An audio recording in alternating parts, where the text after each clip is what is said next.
ఆ జగన్ గారికి పని పాటు ఏమీ లేదు. సీఎం సీట్లోంచి తీసి 11 సీట్లు ఇచ్చి పక్కన కూర్చోబెట్టాం కదా. ఏమీ తోచక ఏదో ఒకటి మాట్లాడుతున్నాడు. పరిపాలన ఎందుకు బాగోలేదు? చంద్రబాబు నాయుడు గారు వచ్చిన దగ్గర నుంచి పరిపాలన అంతా బాగానే ఉంది. మాకైతే నచ్చింది. అన్ని విషయాల్లో కూడా ముందుకి బాగానే వెళ్తున్నారు.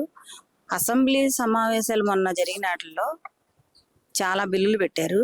అన్నిటికంటే బాగా నాకు నచ్చింది ఏంటి అని అంటే 13 సంవత్సరాల లోపు పిల్లలకి సోషల్ మీడియా దూరంగా ఉండాలని చెప్పి బ్యాన్ చేస్తాడు. అది బాగా నచ్చింది. ఎందుకు జగన్మోహన్ రెడ్డి గారు మరి అసెంబ్లీ సమావేశాలు ఎందుకు జరుగుతున్నాయో తెలియదు. ఒక్క బిల్లు కూడా ప్రజలకి వెనకొచ్చే బిల్లు పెట్టడం లేదు. అసెంబ్లీ అంతా చూడడానికి ఎందుకో వాళ్ళు ఎలివేషన్లు ఇచ్చుకున్నట్టు ఉందని అంటున్నారు.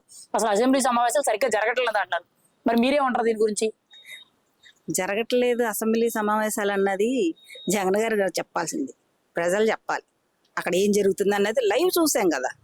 కొన్ని ఎడిటింగ్ చేసి పెట్టేది కాదు, లైవ్ చూసాం. అక్కడ బిల్లులు పెట్టినవి చాలా ఉన్నాయి. ఏంటి, ఆటో వాళ్ళకి కేసులు వేసినవి అవి రద్దు చేయమని ఒక ఎమ్మెల్యే అడగటం.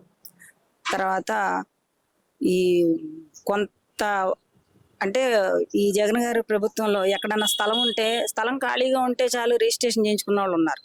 అలాంటి వాటి గురించి ఇంకొక ఎమ్మెల్యే మాట్లాడడం, పరిపాలన గురించి ఇంకొక ఎమ్మెల్యే మాట్లాడడం, మా ప్రజలకి ఇది కావాలండి, ఈ కాలేజీ కట్టించండి, లేకపోతే మా ఏరియాలో రోడ్లు వేయించండి అని చెప్పి ఒక్కొక్క ఎమ్మెల్యే ఒక్కొక్క ప్రపోజల్ పెట్టారు.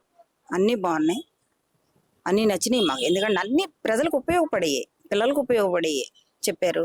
చంద్రబాబు నాయుడు గారు పెట్టింది ఆన్లైన్ అన్నది పిల్లలకు వద్దు అనేది, ఆ విషయం నాకు బాగా నచ్చింది. నాటిలో